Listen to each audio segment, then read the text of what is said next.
வணக்கம். இன்னைக்கு நாம சில முக்கியமான தமிழ் சினிமா பிரபலங்களோட லேட்டஸ்ட் அப்டேட்ஸ் பத்தி கொஞ்சம் ஆழமா பார்க்கலாம். ஆமா. நம்ம கிட்ட சில நியூஸ் ரிப்போர்ட்ஸ், போட்டோஸ்லாம் இருக்கு. அதை வச்சு கொஞ்சம் டீப்பா பேசலாம். நோக்கம் என்னன்னா, வெறும் செய்தியா இல்லாம அதுக்கு பின்னால என்ன இருக்குன்னு புரிஞ்சுக்கிறது தான். சரி. முதல்ல கிருத்தி ஷெட்டி. இப்போ தமிழ், தெலுங்கு ரெண்டுலயும் பயங்கரமா வளர்ந்து வராங்க இல்லையா? ஆமா, ரொம்ப வேகமா. அவங்களோட லேட்டஸ்ட் ஹாட் போட்டோ ஷூட் படங்கள் வந்திருக்கு. பாத்தீங்களா? பார்த்தேன். அது வெறும் படங்கள் இல்ல. அவங்க இமேஜ கவனமா கட்டமைக்கிற மாதிரி தெரியுது. கரெக்ட். எப்படி ரெண்டு பெரிய இண்டஸ்ட்ரியிலயும் தங்களோட இடத்தை பிடிக்கிறாங்க, அந்த பிராண்ட் எப்படி மெயின்டைன் பண்றாங்கன்னு இது காட்டுதுல்ல? நிச்சயமா. இந்த மாதிரி போட்டோ ஷூட்கள் அவங்க ஸ்டைல், அவங்க அப்ரோச் எல்லாத்தையும் சொல்ற மாதிரி இருக்கு. ஒரு ஸ்ட்ராட்டஜிக் மூவ் தான். ஓகே, இது ஒரு பக்கம்னா, அடுத்து ரவி மோலர். ஆமா, இப்போ நிறைய பரபரப்பு அவரை சுத்தி. பயங்கரமா நியூஸ்ல இருக்காரு. முதல்ல பெயர் மாற்றம், அப்புறம் மனைவி ஆர்த்திய பிரிய போறதா சொன்னது, அப்புறம் கெனிஷாவோட நெருக்கம்னு. கெனிஷாவோட பாட்டு சக்சஸ்க்கு பார்ட்டி கொடுத்தது கூட பேசப்பட்டுச்சு. ஆமா, இதெல்லாம் எப்படி பாக்குறாங்க? இதுல கவனிக்க வேண்டிய விஷயம் என்ன?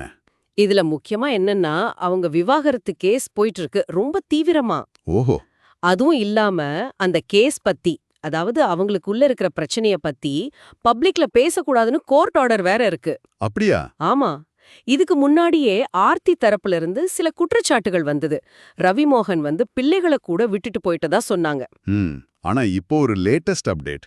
ரவிமோகன் அவரோட 2 பசங்களையும் மீட் பண்ணிருக்காரு. ஆமா, அந்த போட்டோ பார்த்தேன். மூத்த பையன் ஆரோ பிறந்த நாளுக்காக சந்திச்சிருக்காங்க. அந்த போட்டோ தான் இப்போ வைரல். இது இந்த மாதிரி சிக்கலான நேரத்துல கூட ஒரு தகப்பனா அவரோட கடமைய செய்ய முயற்சி பண்றாருன்னு காட்டுது. ஆமா, பொது வாழ்க்கையில இருக்கிறவங்க இந்த மாதிரி தனிப்பட்ட சவால்களை எப்படி சமாளிக்கிறாங்கன்னு இது ஒரு உதாரணம் இல்லையா? நிச்சயமா. இது அவரோட பப்ளிக் இமேஜுக்கு கொஞ்சம் ஒரு பாசிட்டிவ் டச் கொடுக்கும். ஏன்னா முன்னாடி வந்த நியூஸ்லாம் கொஞ்சம் நெகட்டிவா இருந்துச்சு. சரிதான். சரி, அடுத்து நாம பார்க்க போறது சனுஷா சந்தோஷ். ஓ, ரேணிகுண்டா 2009ல வந்ததுல. அதேதான். அதுல ஹீரோயினா நடிச்சவங்க. இப்போ அவங்களுக்கு 30 வயசாகுது. இங்கதான் ஒரு இன்ட்ரெஸ்டிங்கான விஷயம். என்ன விஷயம்? அவங்க இப்போ படிச்சு முடிச்சு பட்டம் வாங்கியிருக்காங்க. ஓ, அப்படியா? எங்க? ஸ்காட்லாண்ட்ல. ஆஹா, சூப்பர். 2 வருஷமா அங்க படிச்சிருக்காங்க. அந்த அனுபவத்தை பத்தி ரொம்ப எமோஷனலா ஷேர் பண்ணிருக்காங்க. சொல்லுங்க. வீடு பிரிஞ்சிருந்தது, தூக்கமில்லாத ராத்திரிகள், கண்ணீர், பார்ட் டைம், ஃபுல் டைம் வேலைகள், ஹெல்த் இஷ்யூஸ், மென்டல் ஸ்ட்ரெஸ்னு எவ்வளவோ தடைகளை தாண்டி வந்ததா சொல்லிருக்காங்க. அடேப்பா, இது பெரிய விஷயம். அதாவது சினிமா துறையில இருந்துட்டு இப்படி ஒரு தனிப்பட்ட லட்சியத்துக்காக இவ்வளவு கஷ்டப்படுறது. ஆமா, இது அவங்களோட பர்சனல் growth-அ காட்டுது, அந்த விடாமுயற்சி. நிச்சயமா. இது நிறைய பேருக்கு ஒரு இன்ஸ்பிரேஷனா இருக்கும். பிரபலங்கள்னா வெறும் கிளாமர் மட்டும் இல்ல, அவங்க வாழ்க்கையிலயும் இப்படி போராட்டங்கள், வெற்றிகள் இருக்குன்னு தெரிய வருது. கரெக்ட். சரி, இப்போ இன்னொருத்தரோட வாழ்க்கையில நடந்த நல்ல விஷயத்துக்கு வருவோம்.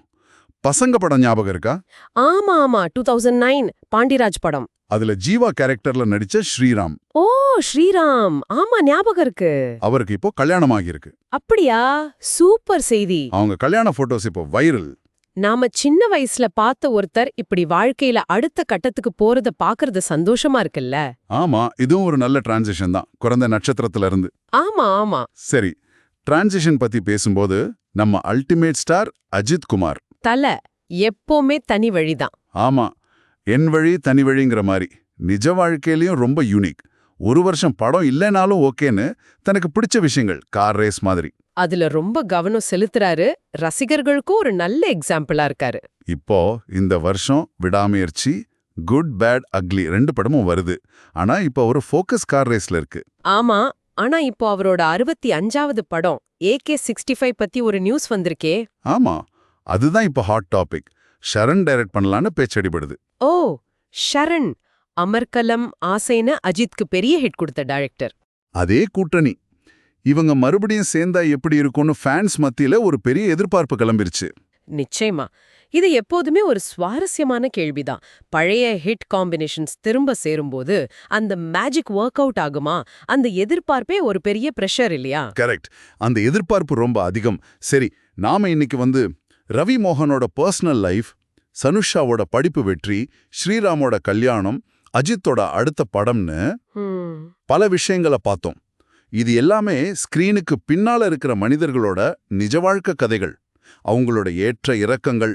ஆமா, இதுல நீங்க யோசிக்க வேண்டிய ஒரு கேள்வி இருக்கு. சொல்லுங்க. நாம திரையில பாக்குற அந்த இமேஜுக்கும் இந்த பிரபலங்களோட உண்மையான வாழ்க்கைக்கும் நடுவுல எவ்ளோ பெரிய கேப் இருக்கு, இல்ல கேப் இல்லையா?